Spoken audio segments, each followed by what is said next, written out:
Everyone, welcome back to my channel. Today we're going to play some more Spirit by Heart. It's a Yandere Dane sim. A Yandere game found on itch.io. And there was a new update. Let's begin.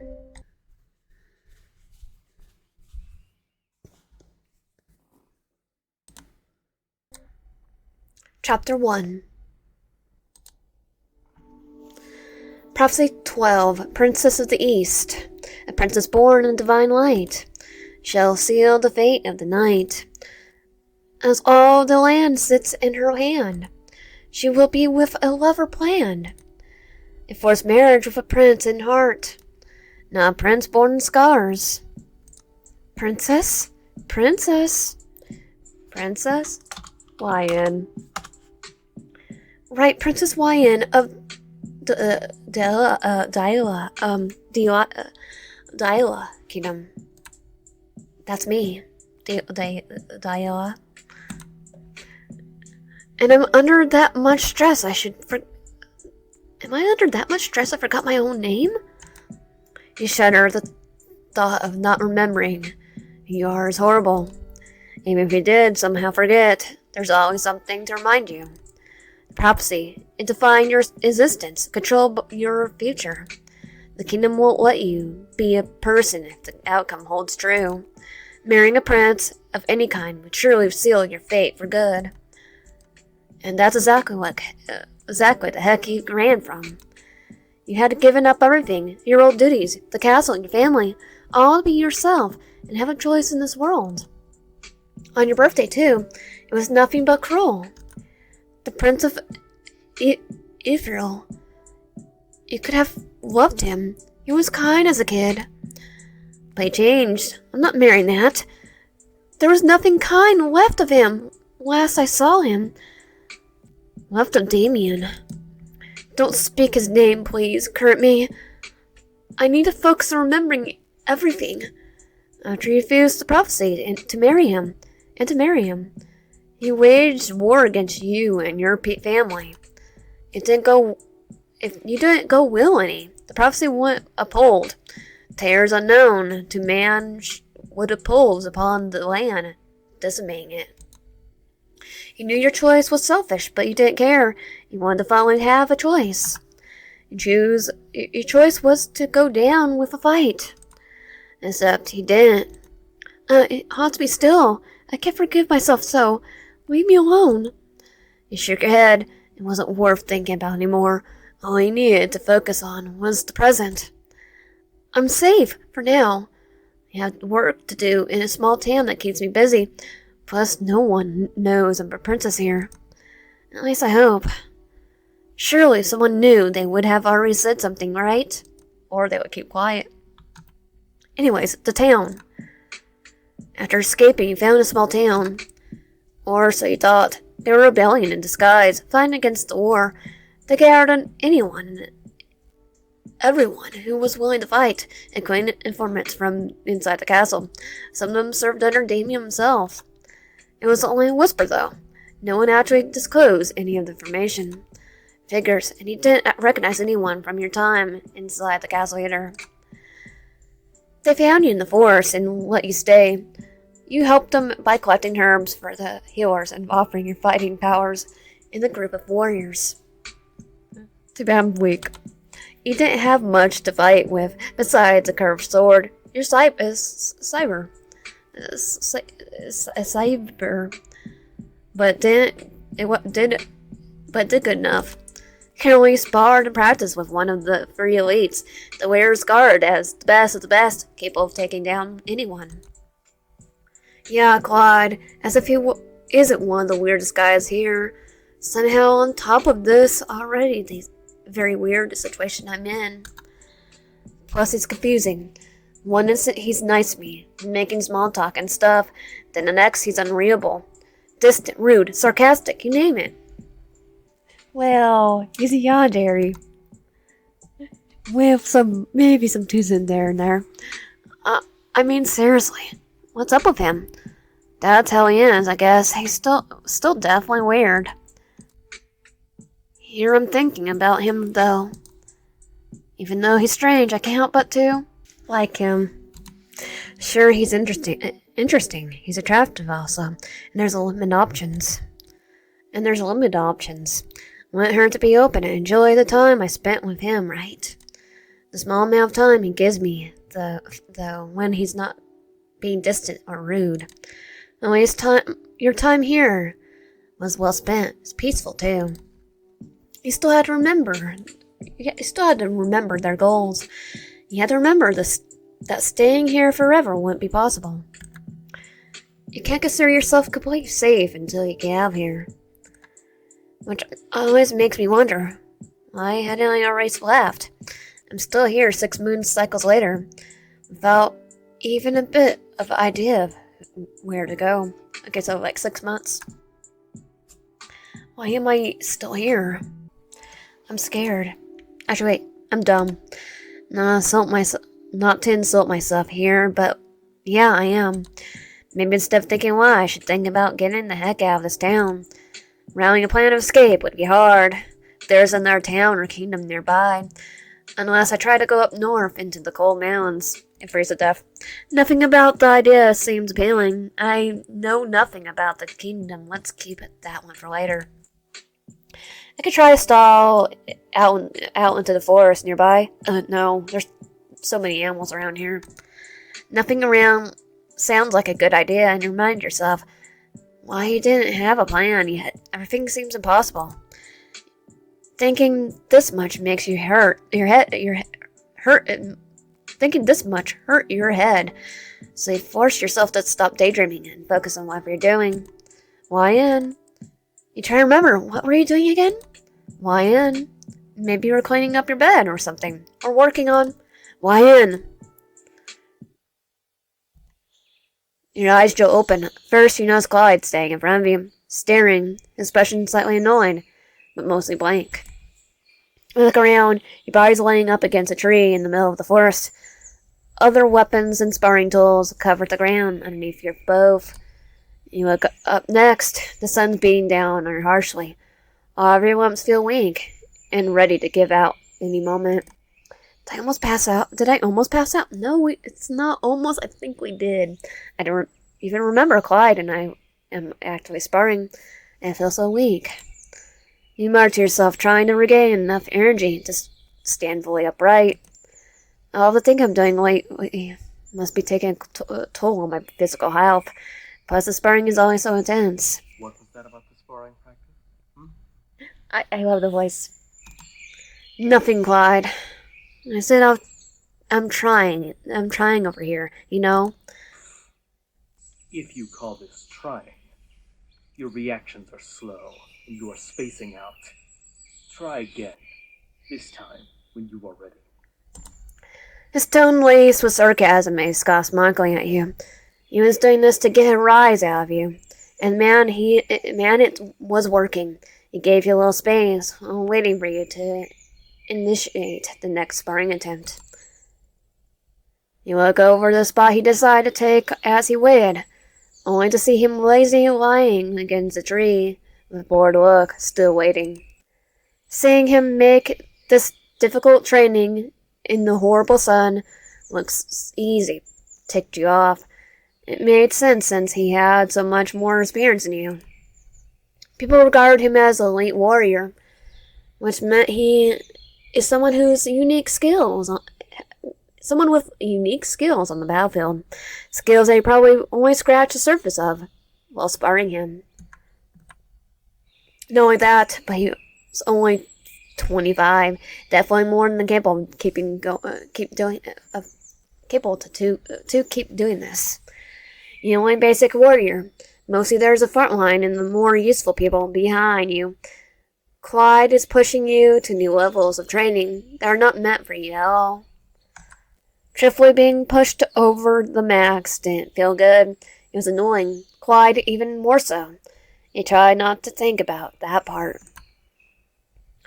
Something that made it worse was that he didn't do this to anyone else but you. At least not that you could notice. To everyone else, he didn't show anything, emotions, expressions, nothing. He completely reserved himself. I have to keep my wins when I get them, I guess. At least I'll get some emotion out of him. Should I really take this as a victory, though? I'm the only one he makes fun of, too. If I wasn't stupid, I would think he hates me.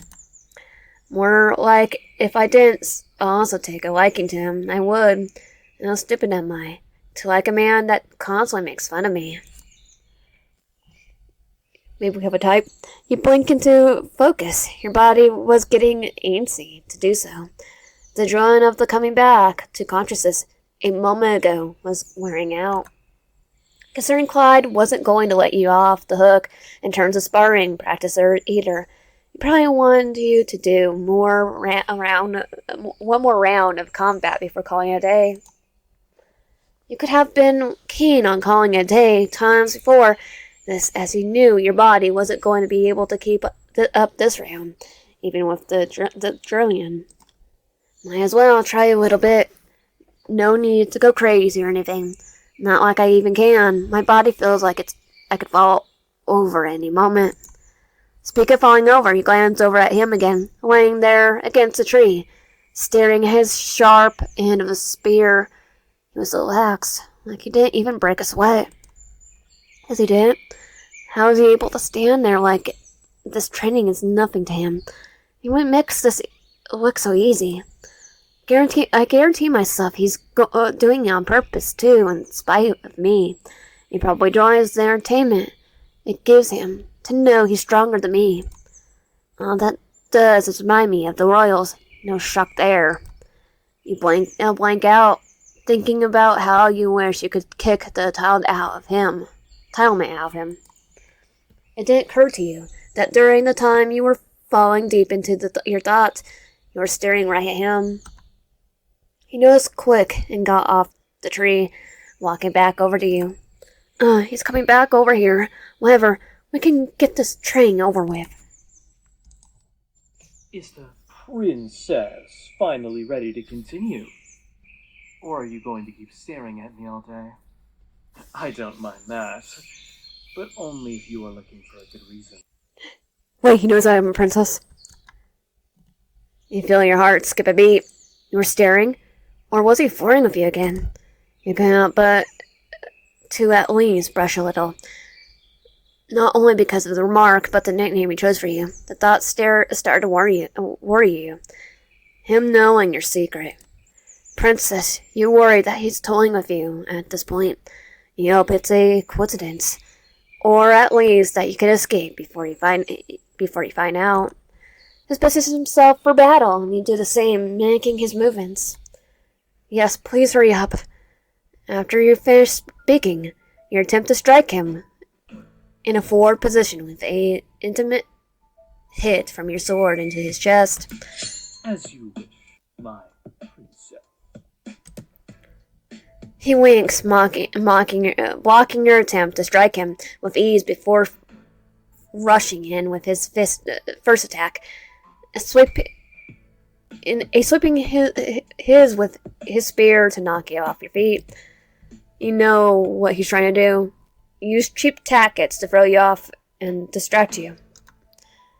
Over the at least six seemingly in his moon cycles, you and Clyde frequently had interactions like this, sparring, flirting, everything else awkward in between. Brain focus on the training. Am I trying to injure myself or something? Think about him when I'm the most vulnerable to distractions. You dodge his attack back, not with any ease at all. You keep your footing into the ground to avoid being knocked off balance. You try to strike him back again, this time from the left, but he dodges it on the right without any care in the world. For his next attack, he came straight on, testing to see if you were still prepared after attacking him. And you were, and you held your block up to make sure his attack wasn't going to hit you. Both of your weapons collide, making an intense sound that forbade bed through the forest. He vibrated through the forest. Even though you blocked it, it still took all of you. You felt that you were running out of strength and energy fast. Stay up. Your defense is wavering. Unless that's what you want. No, obviously not. I'm tired. God, do you even get tired at all? He shrugged, not giving the conversation their thought before hitting you again with a simple attack to break your defensive form. It's obviously worked, sending you staggering back a little bit. You could feel it. The next dragger was going to send you down. You had to play more carefully to try to end this before you actually got knocked down. And of course, as you say that, you're ready in their attack. That he's not only dodges, but makes it incredibly obvious is doing so. Still, even though your attack was going to miss, he chooses to jump in the way and block it. As he held you back, he pushed you back hard, the final stagger to send you barreling backwards. Before you had any time to think about recovering your balance, you had hit the tree. Crap. You felt your back slam into the tree behind you, rendering you winded and in pain. All you could do is stay conscious, was hold on tight to your sword, pointed outward in front of you. The impact of the blow forced your eyes shut, and at this moment you were scared to reopen them. The only noise you could make out was a lot of heavy breathing and the ambulance of nature. Swinging cautiously, you open your eyes to assess the damage.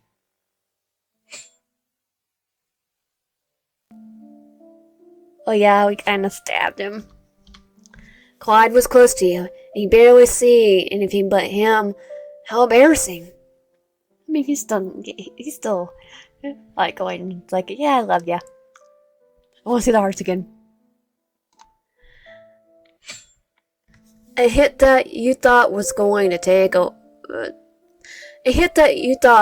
you were going to take was avoided, though. And he noticed instead of ending up stabbing his spear into the tree behind you, right next to your head.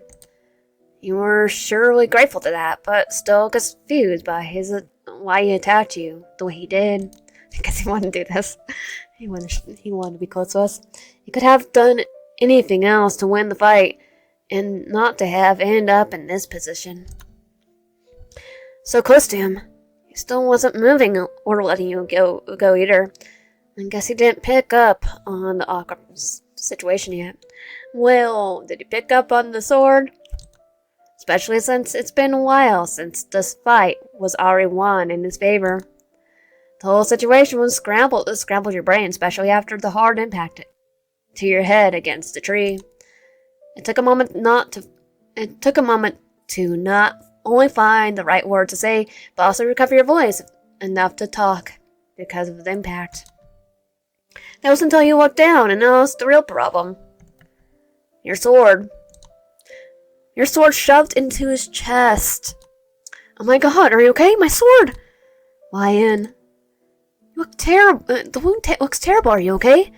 Are you gonna be okay? I didn't mean to do that. Listen, it's fine. It was my fault anyway. I ran into your sword, as you can see. Also, it's only a flesh wound. Trust me, you wouldn't be able to make me bleed like this in a fight even if you tried. I did it to myself. Are you sure about that? Are you sure? Really? Huh. Ugh. The conversation died off as he had to end it with a taunting remark to you. He zoned off again, and the small time of calmness after the sparring was wishing you could smack him for saying something like that. And you came back to reality, realized you both were still here. He wasn't getting off you or moving out of the way. As you both stared back into each other's eyes, I could notice was that this weird expression he kept making when he looked at you. The little hearts. This is uncomfortable. You need to tell him to get off. Are you going to get off me? My sword needs to come out of you soon. Yeah, like keep it. Delaying Fleshwound walks around with the sword. Clyde pulled himself off you, not mentioning an ounce of what happened. His multitude of facial expressions turned to nothing. He still has a sword in his hand. Okay, no, he took it off. You watch him pull out your sword out of his. You watched him pull your sword out from his chest. Dumbfounded, he did that without even wincing in pain, and gestured to the handle back to you. Gave the handle back to you. It took you a moment to take it back from him, but you eventually did, murmuring out a small thanks. Clyde started walking away by himself while injured, and nudged you to do the same. You were more conscious and had no choice but to follow him. The walk back into town was very quiet, mostly awkward, and nothing short of tiring. The only noise between the two of you was both your steps walking onto the grass and the ground. You couldn't believe he was making the energy look like nothing. He surely would not be feeling the same if he did this to you. He was holding over it with one hand, but still, not even an ounce of pain slipping into his face. Was he really this strong? Sure, he was just making it look like he could handle it, right? Ignore any of the incoming thoughts and only focus on getting back to the town. All the thinking was going to burn a hole for your brain. And soon after some time, you both make it into town, or at least you could see it up ahead. You and Clyde separate, him hurrying off into the healing center, which was really close to the entrance of town. Lucky for him, he didn't even say goodbye, though, or anything. You brushed off, remembering you had the rest of the day to yourself. You really did. You always did on sparring days. You deserve it too. The sparring was enough to make you want to fall over and sleep for days on end. As much as you want to do something else productive, like trying to find the best escape route, your body heavily disagreed. Pushing yourself too far and causing any kind of energy would definitely hinder an escape attempt in the future. So where do you go to relax? Okay, last time I went to the library, so I'm gonna go to the barracks now. I can head to the barracks and end my day early. Maybe take a nap until the rest of the hunters come back to disturb it. As always, it should be pretty peaceful and empty in the barracks. Everyone is usually out on days like these, either regarding a gathering until or food. Both would be nice to have right about now. You remembered that you had to pass by the healing center to get your desired location. You saw Clyde head into the building earlier. You didn't notice him come out yet. Surely someone like him wouldn't be hurt that bad by energy like that, right? Well, a sword to the chest definitely would hurt. Then again, if it's him we're talking about, you shrug off. He's fine. Try to walk past. Unfortunately, your ears caught both Clyde and someone else arguing and yelling at each other. Pretty interesting too, intensely too. You managed to pick up what they were arguing about. His energies. You must feel responsible for the arguing, and thought about going in there. Going in probably is not a good idea. I don't really want to draw more attention to myself. At least not more than Clyde already gives. But maybe I should just sit nearby and listen to what they're saying. Do I want to listen in? This time I'm going to actually try to do both. But I'm going to go for no because I did not do no last time. Sounds like a private business for me in there. I should move along.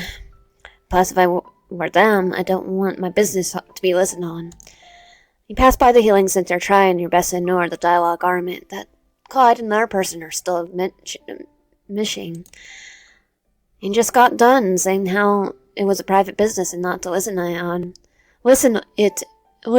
on it. But damn ears for working. Thankfully, you will manage to hear something about Clyde and his energies being manageable. You believe, certain that Clyde will be fine. Not that it's my business to be worrying about him and his health. So, I'm sure he'll be okay, even though I'm never seeing him hurt or drop blood ever. You're starting to feel guilty. But not because because it's him. You hurt someone. That wasn't something you were used to. Or maybe it was because it was him. Hey, why? Hey! Wait. Hey! Jeez, Jaxson. Scared you really bad. Doing so much thinking that you didn't even notice him walking right towards you. We haven't seen him last time. Where are you heading? Looks like you just got back from training, considering how drained you were. Oh, hey, Jaxson. I'm sorry I didn't notice you.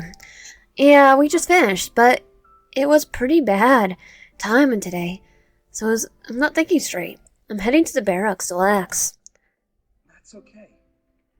You've been doing that a lot lately, though. Is everything else okay? Mostly. I have a lot on my mind usually, so I get carried away thinking about it. No big deal at all. He doesn't look convinced by that one bit. He gives you a suspicious look before trying to force himself not to keep talking, keep asking. He really looks to be struggling to do that, though. You can always tell me what's on your mind. I'll listen to any problems you have. And grow old man, so I can take it. Aw, so sweet of you. You laugh at his comment about your gendered problems. Does he really think you are having girl problems right now? And I think I know what kind of problems he's thinking. No. Though he did put a sword through someone's chest. Besides the point, Jaxson being so nice and down to earth was pretty normal, but he wasn't always like that. The first time you met Jaxson, Chastity Train, was during a basic training drill. That was back when you definitely weren't good at the whole fighting combat thing, or paying enough attention to get better. He at first was annoyed by your lack of care towards the training itself, but after talking to you and realizing you were completely inexperienced, he offered to help you. You ended up talking to him almost every day because the only person he was he became the only person you could trust even a little bit in town. You relied on him the first few moon cycles. Once you got better at combat, Clyde demanded that you'd start training with him. You wonder if you and Jaxson talking so much was the reason you got pulled from regular training. I think it was jealousy. How do you take that? Okay, should I say creepy or normal? I'm gonna go creepy. Yeah, thinking back on that makes me realize how strange that was of him to do. After that, you guys still talked, just less frequently, and got along pretty well. It's wrong to think about you and Jaxson being friends. You two were the only ones who weren't staying here for any reason in particular. He was here for knowledge and combat experience, while you really should have fled moon cycles ago, but ended up doing the same. Overall, you both are pretty closer, and you are able to confide most of your secrets of him. He's the one that knows. Obviously not the big one. Oh, darn. But no one could know that. So that one didn't really count. Of course, thank you. I'm going to head on unless you need anything else. Yes, he's still implying. He knows he's going to say something. Better think of a response fast. Do you mind if I press on this one? You really look horrible. And I mean that in the nicest, least condescending way possible. Is something or someone bothering you? Is he gonna go forehand if we tell him that Clyde's bothering us? Do you tell him? Clyde is bothering me. Just Clyde and I, with training and all. Clyde. Why? I didn't know someone was bothering you. Dude, it's normal. You can. You can tell someone about that, Maybe the other elites? They have the power to change his attitude. I don't think they'll be able to change his attitude. The elites? You mean Andre and Durlis? They don't like me. I can't report something like that to them. You have to report it to someone. You can't let him keep treating you this way. Especially to the point where you look noticeably bad. Again, Jaxson, thank you for that. Hey, you know I didn't mean it like that. It's not just him, too. There's been a lot of things on my mind, and there are personal issues I'm dealing with. Still, Clyde does not need to be adding to that stress. Listen, next time you talk to him, I'll be there for you. I don't think that's a good idea. He doesn't even listen to me about the topic. Okay. Well, have you actually tried to talk to him about it? Nope. What? He had you there. He definitely had not brought up the fact that Clyde, being near you all the time and constantly training you to the point of exhaustion, was burning you. Was Jaxson crazy? Why the heck would you say that to Clyde? Nevertheless, right into his face. No, I haven't. But before you do anything crazy like joining me, I will, okay? I don't think he can trust me with that. Seriously? Was he really debating with you? Like he didn't have enough drama going on with Clyde day one Jaxson step in. Fine. I'll wait. But don't you dare hesitate to tell me. Yes, I will. Can I go? I really just want to relax. You're starting to feel like an overprotective mom.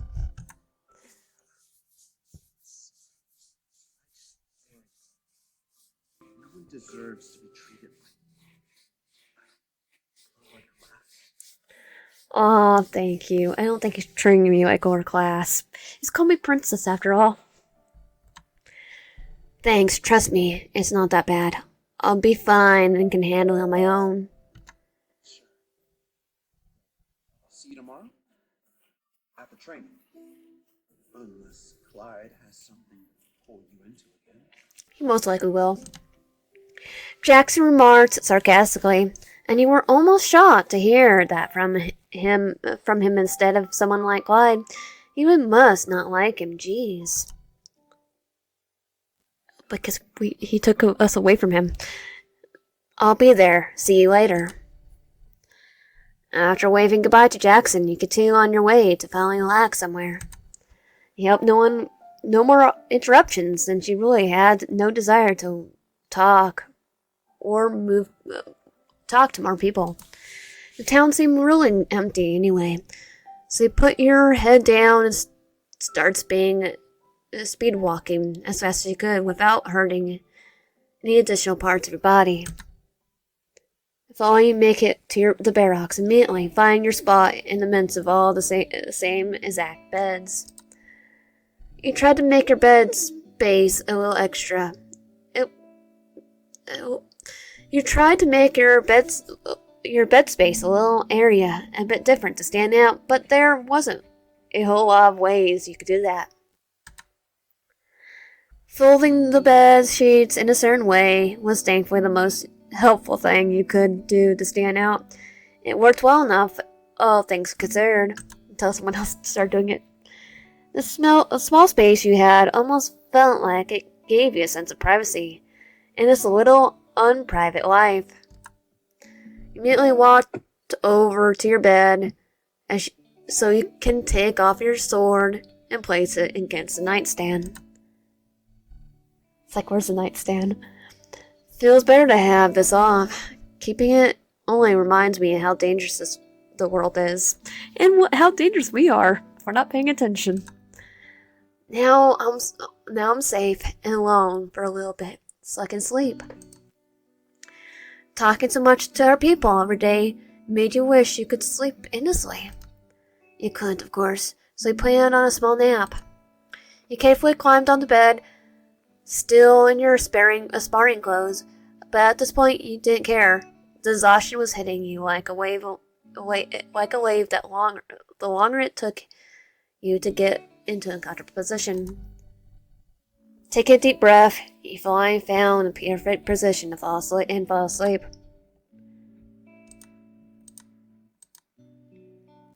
You begin to wake up again after your small but well-deserved rest. After the small victory today, you felt pretty good. Still, you found yourself too awake to sit in the barracks and do nothing until dusk. There really isn't anything to do. I'm glad I got some refreshing sleep in, but I should head to the library.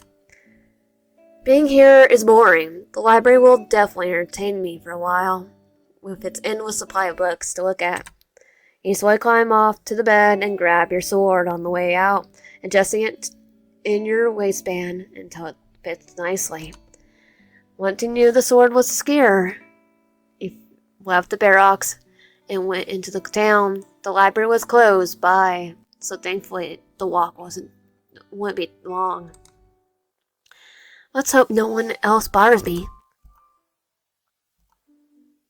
The walk here was so peaceful. Good.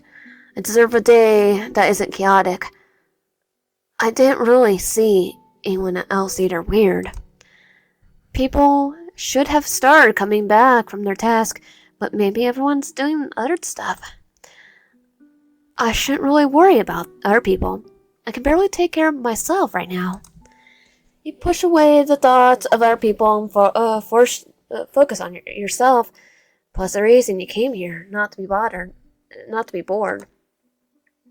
You quickly take a seat at the small desk in the middle of the first floor and look around at the book options nearby. You weren't even close to making a dent in the collection, but you had to be grateful for it. It kept you entertained for most, if not all, of your time here. You wondered why a small and fake town had all these historic documents, novels, and artworks by so many different authors. Well, for research purposes. Then again, maybe the town was a real town before the army used it for the rebellion. You weren't complaining, though. You need a book at this point to not go insane doing nothing. You looked back to the books again. Each section had a small piece from a genre based on who wrote it. So you can read historical or romantic stories of past kingdoms from different authors. You kept an eye on a few that looked good to read, but stopped once you remembered something hidden in one of the shelves. Wait, my notebook. I put it in one of the shelves to keep safe. Which one is it? Oh, this one. Thank God there it is. I'll take it out and put it on my desk to use later. We keep all our stuff that tells us when you're about our old life in a library where anyone else could come in. Not only did you read, you also wrote in your notebook about the day-to-day events going on. The notebook really is the only piece of your old life that you still had with you. You thought about skipping the reading and writing in your notebook instead, especially considering today, but you always did that. It's so boring over the last 6 moon cycles to have no freedom to do anything except write about your feelings. So you settle in your mind that you would actually read through something today. But where to start? What genre? Last few days you covered most of the small history books about your kingdom and the one you were at war with, but you needed something new today. You got up from your desk and walked around the library to really get a good look around. You were able to get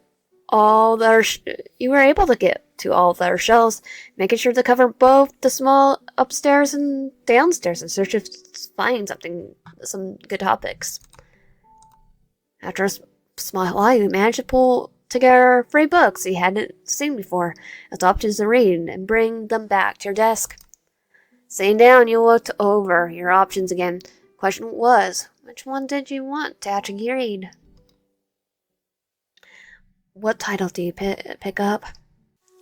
Okay, we should probably go with Native Land and Mountain Wildlife. If we have to leave, then we should do that.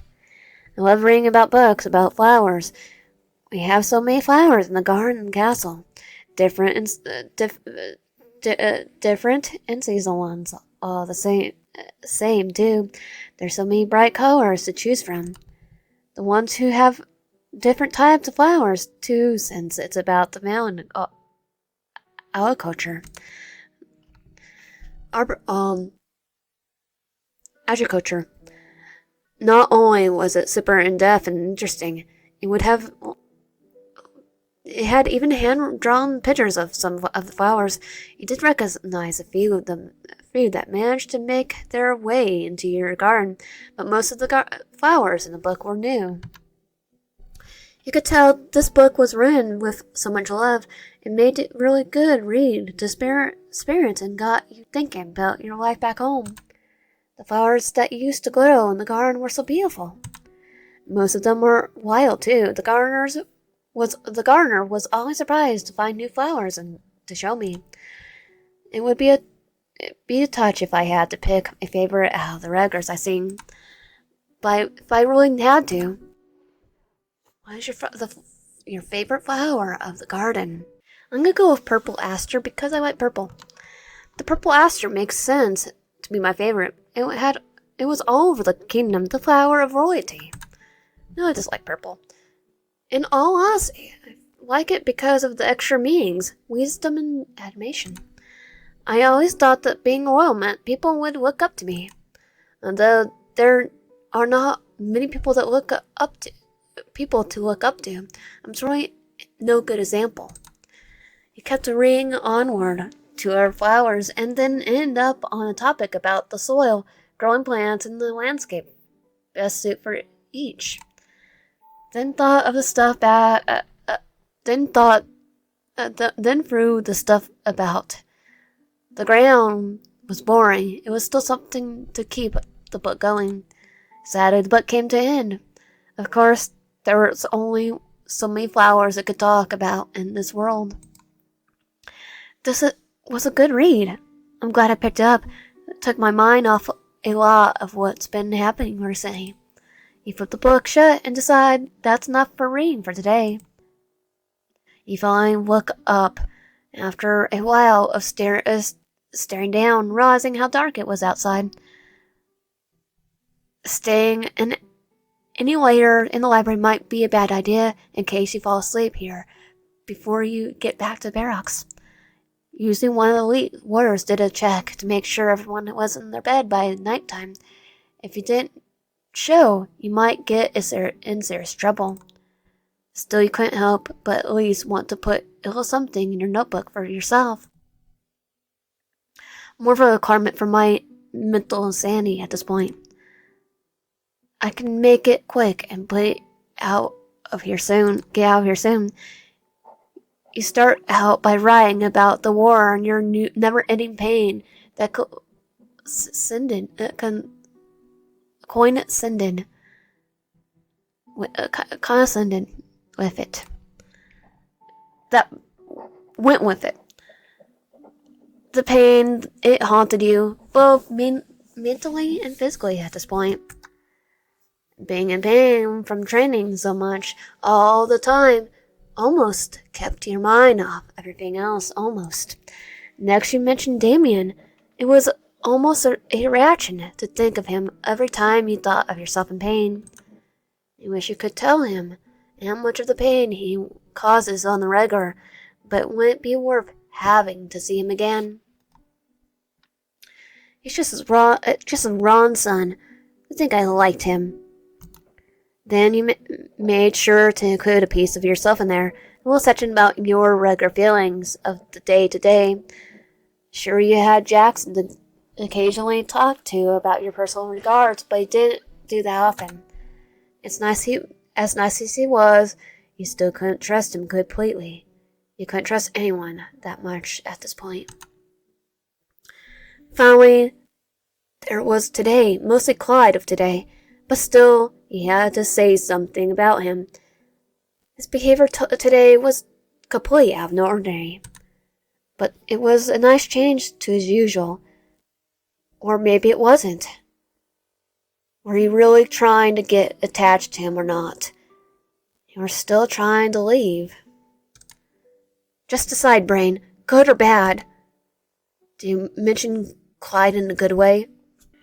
In a more than a good way.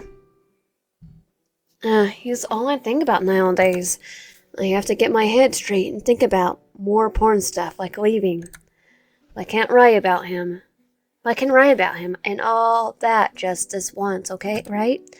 Not like I ever felt this way about anyone before that wasn't basically forced on me.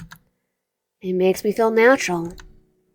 As natural as it can be in this weird, inescapable situation. He wrote not only your details about him from today, but as many times as you could think of, any time you had both interacted, that was either strange to you or memorable enough to keep writing down. It felt good to let it out, almost like a confession. So I still had a long way to go to actually feel anything more than interest with him. But it was a start. He would have to be a little bit nicer to be if he won to me, if he won that to really develop into something meaningful. Again, maybe he doesn't. It's hard to say. Either or, I don't really think of mine. Not like I have had time for relationships like this until the war's over anyway. Then he'll be our king. Then we'll make him marry into the royal family. You continue writing any last thoughts about him. Even drawing a little picture of him on the page. You were no worse, but it looked good enough. You marred the picture. Well, you looked over what you wrote about him. Aside from the way you felt about him, you still did make sure to completely recount the day. From the instant this morning all the way until now, in the middle of the night. You made sure to cover almost everything in detail, as in the small chance that maybe you woke up with amnesia or something. At this point, nothing would surprise you. The information about Clyde and the events of today took almost 2 whole pages, right next to each other. On that note, you figured it was perfect time to head to bed if you could. As you tried to get up from the desk, you could barely feel your legs. How long have I been sitting here? I need to get to bed. Trying to resist the feeling in your legs never made them feel any better. All you could focus on was the urge to sleep more and more, pushing you down to stay at the desk. If I don't get up, I'm in so much trouble. It didn't matter how much trouble you were going to be in, you couldn't move anything. Legs felt like they didn't work. After a while, you can only accept whatever the punishment would be. You had collapsed over the desk, leaving the notebook completely open to the last page you wrote. Your eyelids eventually became too much to bear to keep open, forcing you to sleep right there at the desk.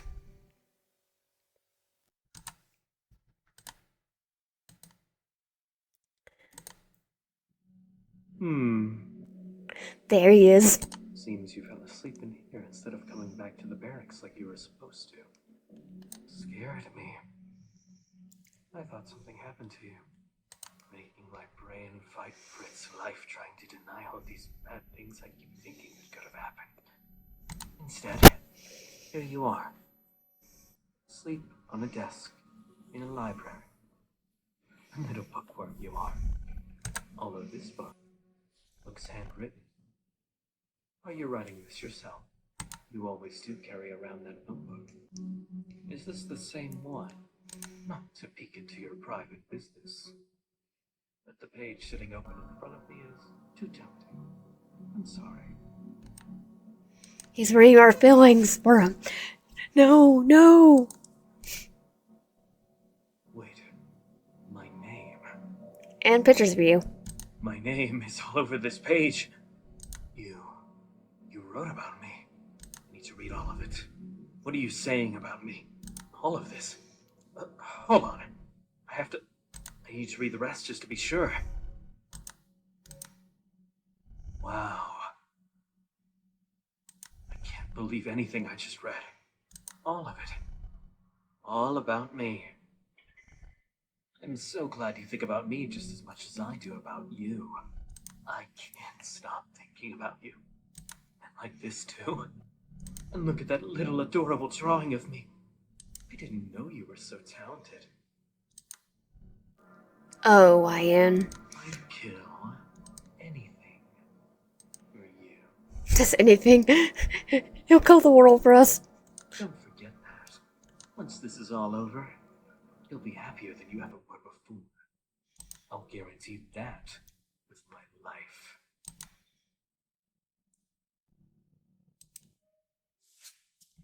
And that was Speared by Heart. I'm gonna replay it again to do some other endings in a later date. If you like my content, please consider subscribing. If you're ready, comment down below and liking the video. I'll see you guys next time.